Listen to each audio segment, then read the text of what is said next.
আসসালামু আলাইকুম, সবাই কি অবস্থা, কেমন আছেন? আমি অনেকদিন ধরে আমার আম্মু বলতেছে যে মুরগি নিয়ে হাটে যাও, আমি সুযোগ দিয়ে পারতেছি না হাটে যেতে। তা আজকে আমি এই সময়ের জন্য নিয়ে চলে যাব হাটে।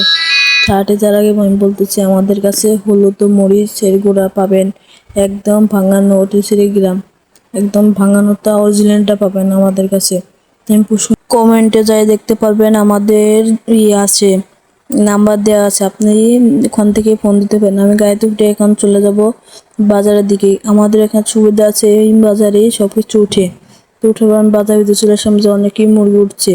মুরগি আমার ফটো আমার দেখলাম পাশে, ওকে আমি বললাম যে পয়সা দিয়ে, ও আমার সাথে থেকে বেচলাম বলছিল। কম বেশি দাম নাই, অনেক দিন ধরে এই ঝামেলা এখানে বেচা হয় না, তো আমি 450 টাকা বেশি।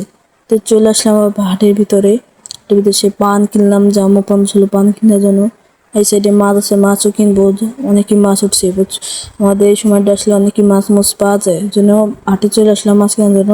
আরো সদা বলছিল আলু কিনতে চলে আসলাম। আলু কেনার পর আদা কিনলাম, কাঠিয়ে কিনলাম। এই আলু কেনার পর আমার সেই বন্ধুকে আমার ভিডিও। সব ভালো থাকবেন, আসসালামু আলাইকুম।